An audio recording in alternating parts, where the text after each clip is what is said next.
Hotline Miami released last year for PC, and now it's available on PS3 and PS Vita through the PSN store.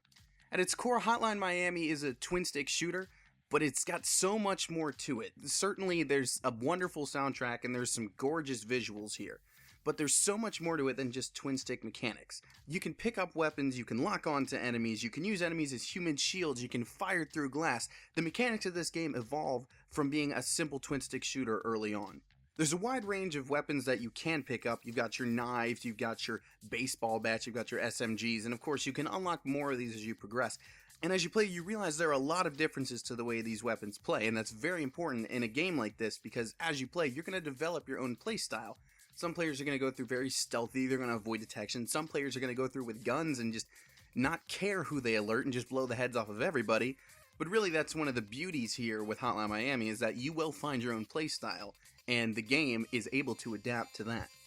Of course, beyond just any of these weapons, you've also got masks for different abilities. You've got my favorite, aside from the fact that it actually shares my name, which gives you an instant kill from a punch. You've got some that extend your field of vision. You've got some that silence your guns. And again, these further augment those play styles that you're going to adapt as you play.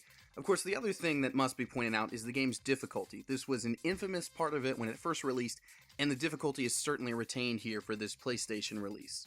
Hotline Miami is very tough. I'm not going to beat around the bush there. It's a tough game. And the translation from PC to consoles does mean some of the controls can get a little scrambled at times, but the majority of the time when you screw up, it's your fault. Plus, the fact that respawns are instantaneous means any frustration you might get from constantly dying will be quickly alleviated. Of course, with the difficulty and these combat mechanics, you gotta have some sort of narration, and Hotline Miami does have that. I think the story was kind of pushed to the background originally when people were talking about this game. It feels very much like, dare I say, an even dirtier, grimier Grand Theft Auto.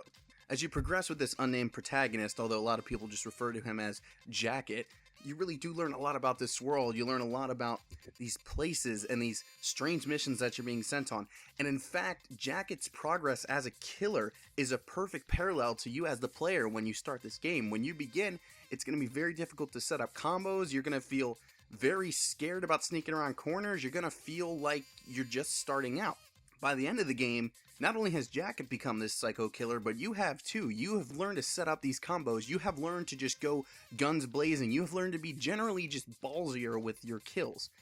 And that's the greatest thing Hotline Miami does. It takes you from being a timid little player in what just seems to be a twin-stick shooter into this amazing combo-driven, stealth-driven, animation-driven, soundtrack-driven psycho killer simulator.